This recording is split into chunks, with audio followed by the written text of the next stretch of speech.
Buenos días a todas las personas que nos escuchan el día de hoy. Bienvenidos a este podcast sobre ballenas y desarrollo portuario presentado por el semillero Corallion de la Universidad Javeriana Cali. Hoy los estamos acompañando Isabela Llanos y quien les habla, Sara Gómez, estudiantes de la carrera de biología. Hola Isabela, ¿cómo estás? Hola Sara, muy contenta de estar acompañándolos el día de hoy y entusiasmada con la participación de nuestra gran invitada, la doctora en Ciencias Naturales Isabel Cristina Ávila. Hola Isabel, ¿cómo te encuentras? Hola, muy buenas tardes a todos. Muy contenta de estar aquí con ustedes. Muchísimas gracias por la invitación y pues muy feliz de poderles compartir un poco de lo que me apasiona y de lo que he estado estudiando durante estos años. Bueno Isabel, sabemos que eres bióloga graduada de la Universidad del Valle y también que hace un par de años realizaste tu doctorado en Ciencias Naturales. Desde que estás en tu pregrado, centraste tu atención más en los mamíferos marinos. Cuéntanos entonces algo sobre tu trabajo en este campo. Sí, pues bien, yo siempre he estado cerca al mar, siempre me habían gustado muchísimo los animales y el mar y no sabía muy bien qué es lo que quería estudiar hasta que pues un día en el mar, en un buceo, escuché a las ballenas jorobadas cantar y realmente ese día supe qué es lo que quería estudiar. Entonces entré a la carrera de biología con énfasis en biología marina de la Universidad del Valle y luego ya cuando siempre estuve como averiguando sobre mamíferos marinos y luego ya pues hice mi tesis con ballenas jorobadas en Bahía Málaga. Lo hice acompañada por la Fundación Yubarta y lo hice sobre el comportamiento de los grupos con cría, ¿sí? ¿Qué hacían estos animales en esta zona? Luego más adelante realicé mi maestría y de nuevo enfoqué mi investigación hacia las ballenas jorobadas y también en el campo de la etología y también mirando cómo eh, yo quería saber cómo cambiaba ese comportamiento a lo largo del día y cómo cambiaba a lo largo de la temporada. Y luego más adelante ya hice mi doctorado, sí, amplió un poco más mi escala.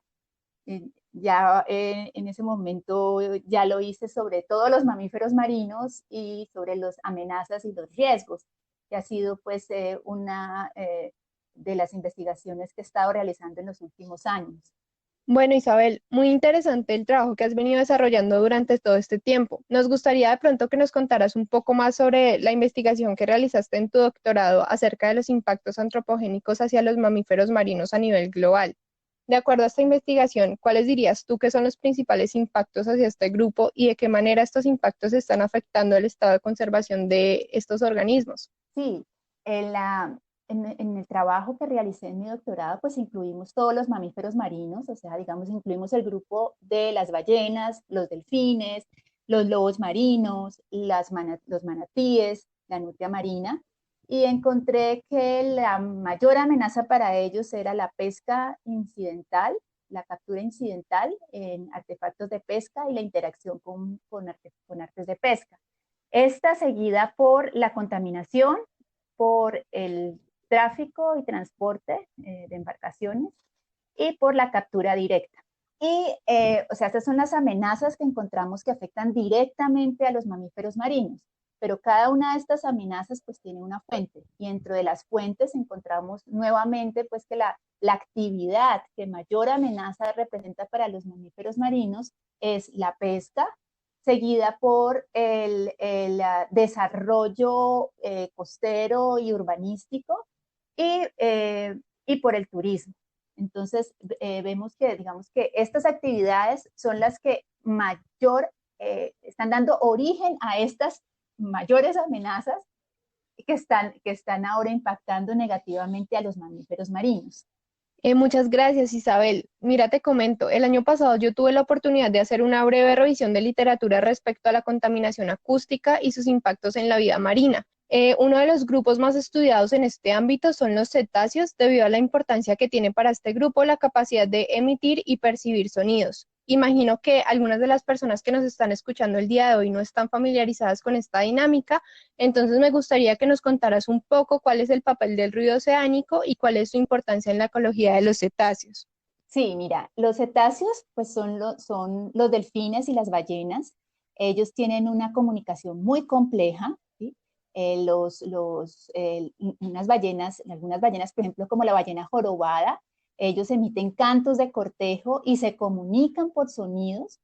Los odontocetos, como los delfines, por ejemplo, ellos emiten sonidos para poder localizarse y para poder localizar sus presas, la ecolocalización. Entonces, para ellos la comunicación vocal, la emisión de sonidos es muy importante porque no solamente para comunicarse entre ellos, sino para poder localizarse o localizar sus presas. Entonces, tienen una comunicación muy compleja. Y el ruido actualmente ha ido aumentando, pues la cantidad de barcos es mayor, el tráfico de embarcaciones cada vez es mayor, cada vez son barcos más grandes, más con motores más potentes, más ruidosos.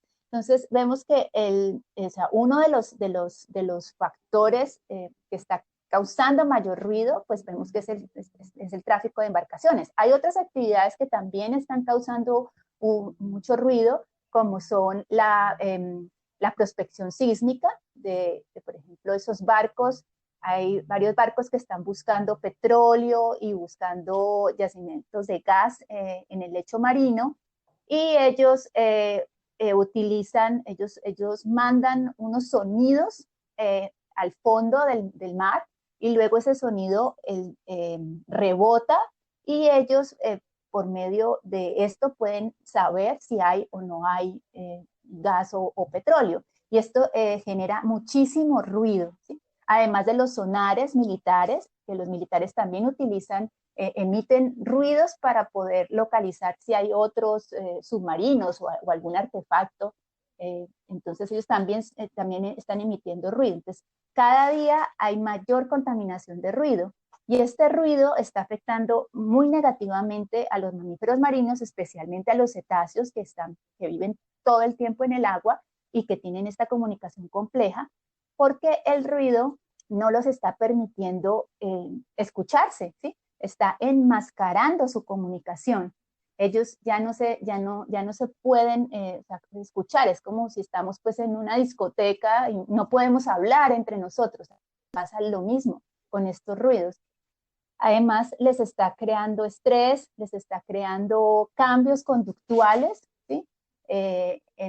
Tratan de evadir la fuente de ruido, y esto a largo plazo pues va a cambiar su distribución.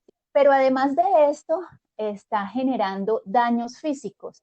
Algunas veces el ruido es tan potente que les revienta las membranas timpánicas. Entonces, hemos visto que después de algunas actividades de militares donde utilizan sonares, por ejemplo, a las horas o al otro día se encuentran pues, varios animales muertos con los oídos reventados, ¿sí? Entonces, el ruido también está generando daños físicos que muchas veces terminan en la muerte. Entonces, sí, el ruido es una de las grandes amenazas, es una de las peores amenazas que está en este momento en aumento en nuestros mares y que está afectando negativamente a los mamíferos marinos, especialmente pues a los cetáceos. Sí, ahora teniendo en cuenta esto que nos acabas de comentar y conociendo cuáles son las actividades que generan este impacto, podríamos considerar efectivamente sin discusión que estas son unas de las principales amenazas de este grupo, el de los cetáceos. Sí, es una de las más grandes amenazas, ¿sí? Después de la pesca, porque es que la pesca está afectando casi 300, está capturando casi 300.000 cetáceos al año, casi, o sea, es decir, 800 por día están muriendo en la pesca incidental. O sea, ¿qué quiere decir esto? Que ellos no son objeto de la pesca, pero caen enredados en las mallas, ¿sí? Y después de esto, sí, la contaminación es otro de los grandes factores, y la contaminación por ruido es uno de los mayores amenazas. Y el problema es que cada vez hay más ruido, cada vez el océano tiene más ruido. Entonces, lo que les decía, cada vez hay más embarcaciones, cada vez hay más pruebas sísmicas, cada vez. Entonces, esto está en aumento. y sí, es uno de las peores amenazas para los mamíferos marinos. Isabel, al indagar un poco en el tema y pues como de pronto lo mencionaste tú un poco anteriormente, noté que las principales zonas de contaminación acústica están asociadas en muchas ocasiones a grandes puertos comerciales. ¿Tú dirías que esto efectivamente es así? Y de ser así, pues conociendo la importancia de estos puertos para la economía a nivel global, nos gustaría saber un poco qué papel juegan en la contaminación acústica y en el ruido oceánico. Sí, evidentemente uno de los focos de mayor contaminación acústica pues son los puertos, y los puertos comerciales, donde barcos de gran calado están entrando y saliendo y generando un ruido muy fuerte. Además de lo que se genera, del ruido que se genera por estos motores, pues está el riesgo de colisiones, ¿no? Estos barcos tienen propelas muy grandes y hay muchísimos registros de animales que chocan y mueren, ¿sí? Además, pues, o sea, sumemos las dos cosas, ¿no? Está el ruido, el animal no se puede comunicar, no sabe de dónde viene ese ruido y claro, o sea, no puede como estar concentrado de pronto para poder evitar la embarcación y pues queda, finalmente no la puede evadir y se choca con ella. Entonces, digamos que los puertos comerciales presentan un grave riesgo para los mamíferos marinos por el ruido, por la contaminación también de desechos, aguas lastre, desechos, derrames de aceite, de petróleo, de gasolina, y el ruido y el riesgo de colisiones. Indudablemente, pues en contra de la construcción o del desarrollo portuario, porque pues digamos que es algo necesario pues, nuestra sociedad. En los grandes puertos se han planteado algunas soluciones para mitigar este riesgo para los mamíferos marinos. Por ejemplo, en Estados Unidos, en el sur de California y también en Boston, también han planteado poder mitigar ese riesgo, ¿sí? Poder mitigar este daño que causa el transporte. Entonces ellos han planteado, lo que han hecho es poner unas boyas con hidrófonos para captar los sonidos de los mamíferos marinos. También hay observadores en tierra que están mirando constantemente si hay o no hay mamíferos marinos en el área. Y si detectan un mamífero marino en el área cuando un barco está entrando o saliendo, le avisan al barco y el barco tiene que, bien sea detener su motor o cambiar su rumbo y esperar a que el animal se aleje o que el animal deje esa zona para él proseguir. Entonces, se están haciendo ese tipo de medidas. Lo que buscan es que se evite los daños por la cercanía, por el ruido, por estar muy cercano a los motores y el riesgo de colisiones. Entonces, digamos que se puede hacer algo, se puede mitigar, pero obviamente el daño que se da es muy grande porque está también el efecto de la invasión del hábitat, ¿no? La invasión del hábitat por el establecimiento de un puerto en esa área, ¿no? Y toda invasión del hábitat, pues, genera cambios de distribución, ¿sí? Genera que se pierda esa conectividad y genera cambios de distribución en los animales. Pero al menos, digamos, estas medidas de poder evitar que los animales tengan daños auditivos por estar tan cercanos al motor o que vayan a tener un riesgo de colisión, pues se puede solucionar con los observadores y con los hidrófonos para poder detectar los animales. Ah, y adicionalmente, se me olvidaba, también en estas áreas se plantea andar lento, ¿sí? Lento, menor a 14 nudos, ¿sí? Andar lento, ¿qué hace? Que el barco, que el animal pueda evitar eh, eh, eh, estar cerca al barco, tiene tiempo de poderlo evadir y también en algunos casos el ruido se disminuye un poco al andar lento. Entonces, esa es otra de las medidas que se hacen, el andar a una velocidad baja. Sí, Isabel, esto que nos cuentas es bastante valioso e interesante. Ahora que nos dices sobre las medidas de mitigación y que conocemos lo que nos acabas de contar, ¿tú podrías decir que todas estas actividades que están asociadas al desarrollo portuario, que claramente deben tener medidas para reducir el impacto, tú dirías que son efectivas estas medidas? Pues sí, una buena pregunta. O sea, digamos que esto se ha implementado en puertos que ya están construidos, ¿no? Porque ya está, digamos que ya está ahí el puerto y lo que se busca, y se identificó que hay un problema con los mamíferos marinos y se está buscando solucionar. Pero realmente la mitigación o la solución no es al 100%, ¿sí? Primero, porque pues digamos que si siguen sucediendo algunas colisiones, los animales en algunas áreas han cambiado su distribución, o sea, en sitios donde llegaban han dejado de volver, ¿sí? Porque está esta perturbación. Entonces, digamos que esas medidas han disminuido un poco o disminuyen un poco el daño, pero no lo resuelven.